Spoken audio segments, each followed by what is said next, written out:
Bună seara, prieteni! Ne vedem în această seară de octombrie 4 cu un nou video în care am să vă spun câteva lucruri despre năpârlirea porumbeilor și despre ceea ce trebuie să urmăriți la porumbei în această perioadă. În primul rând, în urmă cu aproximativ 2 săptămâni, am trimis spre analiză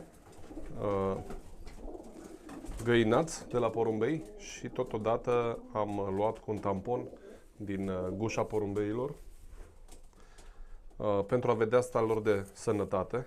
Am trimis la doamna Sonia Caragea la Bacău. Dânsa mea a identificat niște probleme, printre care coccidioză, un stafilococ care l-am avut și în primăvară și în același timp a identificat în 2 compartimente clamidia. Ca atare am demarat tratamentul de coccidioză. Este mult mai bine să avem porumbei sănătoși și să-i tratăm atunci când sunt probleme de sănătate, decât să așteptăm și acestea să se agraveze, mai ales în perioada năpârlitului. Am în mână femela care este locul 1 general județean, deci locul 1 la categoria general pe județul Bihor, la tineret. Este o porumbiță 100% pâslă Daniel, adusă de la Daniel. Am adus 20 de pui de la el în 2020. I-am zburat întreg planul de zbor la pui, inclusiv catastrofa de la fond de anul trecut. S-au ales câțiva dintre ei, iar dintre aceștia, această femeie a ocupat locul 1 județean. Ea a avut pui până în urmă cu 3-4 zile când am luat-o de pe pui și după cum vedeți, încă mare de năpârlit 3 pene astăzi la 1 octombrie. Dacă socotelele mele sunt corecte, porumbeii noștri vor termina de năpârlit undeva în luna decembrie. Și de ce vă spun acest lucru? Pentru așa cum vedeți, luminile sunt aprinse în fiecare seară până la 10 seara și în fiecare dimineață de la 6 la 8, iar seara aproximativ de la ora 19. Voi crește, bineînțeles, durata zilei în curând, până la ora 22 seara, iar acest lucru va fi ținut constant până în momentul în care vom împerechea porumbeii la sfârșitul lunii decembrie, începutul lunii ianuarie, vom vedea asta în funcție de starea vremii. Ce este foarte important de năpârlit, de urmărit. Năpârlirea din coadă, dacă porumbeii năpârlesc complet în coadă, felul în care schimbă de pe corp, această femelă frumoasă având pui și crescând pui, bineînțeles că năpârlirea i-a încetinit, dar urmează ca în următoarele 2 săptămâni să arunce masiv de pe corp și să intre și ea în marea năpârlire, ca să zic așa. Este aici împreună cu puii de 2021, din care ușor, ușor vom începe să alegem masculii, să dăm la o parte pentru ca într-un final să rămână doar femelele. Puii, în funcție de vârsta lor, sunt unii care au trecut deja de zona, să zic, năpârlitului de pe corp, alții acum intră. În schimb, același lucru, năpârlirea din coadă, după cum vedeți, ea se întâmplă continuu și se va încheia cu ultimele 2 pene din coadă. Trebuie să urmăriți foarte atent calitatea penelor care cresc.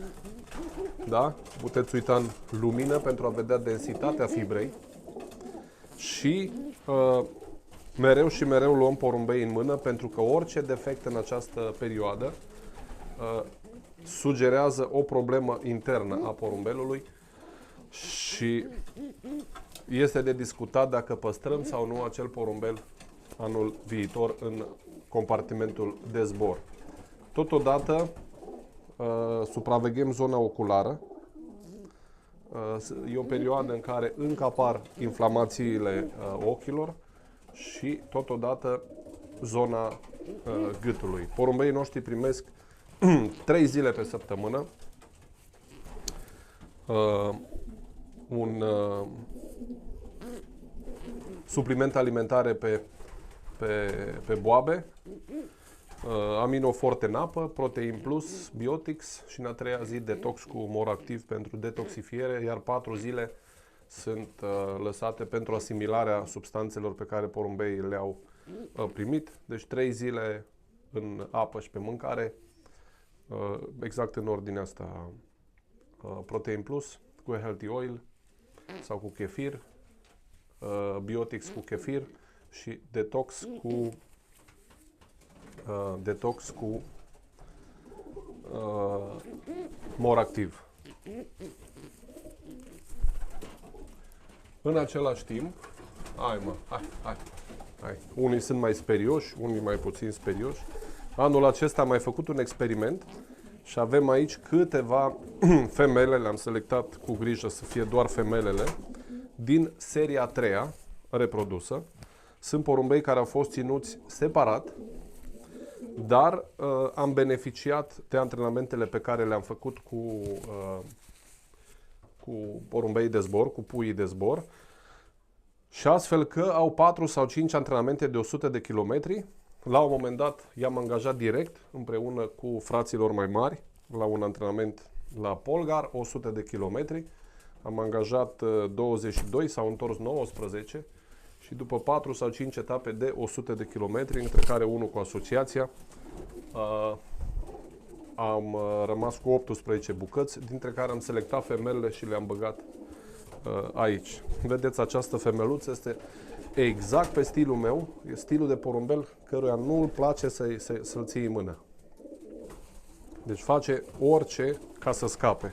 Sunt porumbei care, dacă se vede pe cameră și cu luminositatea asta, încep să arunce ușor de pe corp și sunt convinși că și aceștia